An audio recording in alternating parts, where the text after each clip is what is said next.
Golden rat and magical tree. जंगल का राजा शेर बहुत ही जालिम था। हर किसी को उसकी बात माननी ही पड़ती थी और अगर कोई उसकी बात नहीं मानता तो वो उसे बड़ी से बड़ी सजा देता था। बेचारे सारे जानवर सजा के डर से राजा शेर की हाजी हाजी करते रहते थे।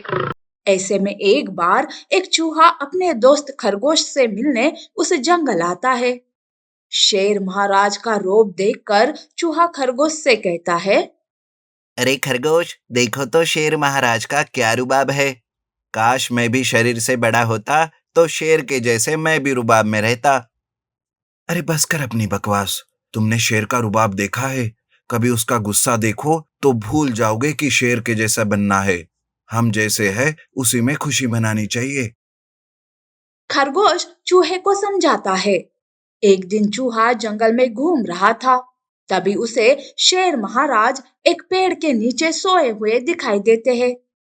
चूहा शेर महाराज के पास जाकर उन पर उछल कूद करने लगता है। तभी चूहे की वजह से शेर महाराज की नींद खुल जाती है। शेर चूहे को अपने पंजे में पकड़कर कहता है, अरे ओ चूहे, मेरी नींद खराब कर दी है तुमने। तुम्हें पता भी है ना कि मैं कौन हूँ। तुमने मेरी नींद तोड़ने का गुनाह किया है। अब मैं तुम्हें इसकी सजा दूंगा। महाराज, मुझे माफ कर दो, प्लीज मुझे छोड़ दो। मैं तो बस यूं ही। आप तो दयालु राजा हो ना, मेरी इतनी सी गलती माफ कर दीजिए।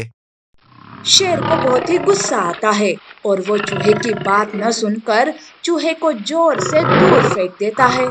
चूहा दूर जाकर एक पेड़ के पास धड़ाम से गिर जाता है। हाय रे, मेरी तो सारी की सारी हड्डियां टूट गई। सही कह रहा था खरगोश, शेर तो बहुत ही गुस्सैल है। चूहा दर्द से कहा रहा था कि तभी उसे किसी के हंसने की आवाज आती है। चूहा आस-पास देखता है पर उसे कोई नहीं दिखाई देता। दरअसल वो जिस पेड़ के पास गिरा था वो एक जादुई पेड़ था और वो पेड़ ही चूहे पर हंस रहा था। अरे चूहे, इधर देखो। मैं एक जादुई पेड़ हूँ। मुझे तुम्हारी इस साहस पर बड़ी हंसी आ रही है। अरे जादुई पेड़, यहाँ मैं दर्द में हूँ और मेरी मदद करने के बजाय तुम मुझ पर ही हंस रहे हो। अरे जादुई पेड़, मुझे कुछ शक्ति दो ताकि मैं उस शेर का घमंड उतार सकूं, उसे सबक सिखा सकूं। हाँ हाँ चूहे, तुम सही कह रहे हो। वैसे उस शेर से सारे जानवर परेशान है। वो हमेशा ऊंच नीच देखता रहता है। ठीक है चूहे, मैं तुम्हें जादुई शक्तियां देता हूँ। तुम उसे लड़ाई में हराकर उसका सारा घमंड तोड़ देना। जादुई पेड़ चूहे को जादुई शक्तियां देता है। चूहे का सारा दर्द गायब हो जाता है। चूहे में शेर के जैसी ताकत आती है और वो एक सुनहरा चूहा बन जाता है। सुनहरा चूहा शेर के पास जाता है और उसे ललकारने लगता है। तब शेर कहता है, अरे तुम छोटे से चूहे मुझसे क्या मुकाबला करोगे? अभी के अभी यहाँ से चले जाओ।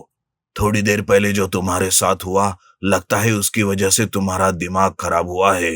और ये क्या सुनहरा रंग लगाकर मुझे डराना चाहते हो? मैं नहीं डरने वाला। चल भाग यहाँ से। अरे मुझे मामूली चूहा मत समझो, पहले मुकाबला तो करो फिर देखते हैं। मैं हार गया तो मैं तुम्हें जादुई शक्तियां दूंगा, और हाँ, तुम हारे तो तुम्हें मेरी हर बात सुननी होगी। जादुई शक्तियों का सुनते ही शेर सुनहरे चूहे से मुकाबला करने के लिए तैयार हो जाता है। अब चूहा जादुई शक्ति से बड़ा बन जाता है। उन दोनों में लड़ाई शुरू हो जाती है। उस लड़ाई में शेर चूहे का मुकाबला नहीं कर पाता और वो हार मान लेता है। तब चूहा फिर से साधारण बन जाता है और शेर से कहता है, देखा महाराज, मेरा कमाल। मुझे छोटे समझते थे ना। महाराज, मैं आपकी बराबरी नहीं करना चाहता, पर दूसरों को कम भी मत समझो। उनकी इज्जत करना सीखो और उन्हें मान भी दो। मुझे बस यही आपसे उम्मीद है। चूहे की बातें सुनकर शेर महाराज की आंखें खुल जाती है। चूहे से हार कर शेर महाराज का घमंड भी चकनाचूर हो जाता है। शेर बदल जाता है और वो अब सबके साथ अच्छे से बर्ताव करने लगता है। अब चूहा शेर महाराज का खास दोस्त बन जाता है और सबसे मिलजुल कर रहने लगता है। मूर्ख भेड़िया और जंगली सूअर की कहानी। एक जंगल में एक भेड़िया रहता था। उसी के बगल में जंगल में एक जंगली सूअर भी रहता था। एक दिन भेड़िया बहुत भूखा था क्योंकि उसे 2 दिन से खाना नहीं मिला था। वो जंगल में इधर उधर भटक रहा था, उसे खाना कहीं भी नहीं मिल रहा था। आज तो मैं भूख से मर ही गया। अगर खाना नहीं मिला तो मैं क्या करूँगा? ओहो, कहीं तो कोई शिकार मिल जाए। अंतिम क्षणों में निराश होकर भेड़िया अपने घर लौट आया। आज तीसरा दिन हो गया था और भेड़िया फिर से अपने शिकार की ओर निकल पड़ा। आज तो कुछ ना कुछ मिलना ही चाहिए, वरना मैं आज भूख से मर ही जाऊंगा। हे भगवान, मेरी मदद करो। ढूंढते ढूंढते भेड़िया कुछ दूर गया। उसके दिमाग में आया कि बगल में एक जंगल में एक बहुत ही मजबूत और स्वस्थ जंगली सूअर रहता है। मैं उसे ही खा लेता हूँ, शायद मेरी भूख काफी दिनों के लिए मिट जाएगी। भेड़िया दूसरे जंगल में गया और देखा कि जंगल हरियाली से भरा हुआ था और जंगली सूअर कुछ खा रहे थे। और हाँ, मेरा शिकार, आज तो इसे ही पकड़ूंगा। अभी भेड़िया पीछे से चुपके से जंगली सूअरों को देख ही रहा था और उनकी तरफ बढ़ ही रहा था। तभी सूअर को आहट लगी। भेड़िए को अपने इतने करीब आता देख जंगली सूअर ये समझ चुका था, अब यहाँ से भागना तो नामुमकिन है।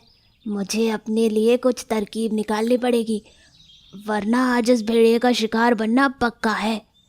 जंगली सूअर ने अपना दिमाग चलाया और तुरंत भेड़िए से मुड़कर बोला, तुम बहुत भूखे लगते हो, तुम मुझे खा सकते हो, क्योंकि दूसरों की मदद करना हमारा कर्तव्य है। भेड़िया आश्चर्य में पड़ गया, ये क्या? ये जंगली सूअर खुद मेरा भोजन बनना चाहता है? ऐसा कैसे? तभी सूअर ने कहा, तुम एक काम करो, तुम अपनी आंखें बंद करो और अपना मुंह खोल दो, ताकि मैं सीधे तुम्हारे मुंह में चला जाऊं। जंगली सूअर की बातें सुनकर भेड़िए ने वही किया जैसा सूअर ने कहा था। सूअर तेजी से उसकी तरफ आया और टक्कर मारता हुआ वहां से भाग गया। भेड़िया बेचारा बेहोश हो गया था और उसका शिकार उसके हाथ से निकल चुका था। तो देखा आपने, इस कहानी से हमें ये सीख मिलती है कि अगर समझदारी से कोई काम करो तो बहुत आसान तरीके से उसका हल निकाला जा सकता है। हमें कभी भी अपने दुश्मन से डरना नहीं चाहिए। ऐसी और अमेजिंग कहानियों के लिए हमारे चैनल को लाइक और सब्सक्राइब करना ना भूलें। धन्यवाद।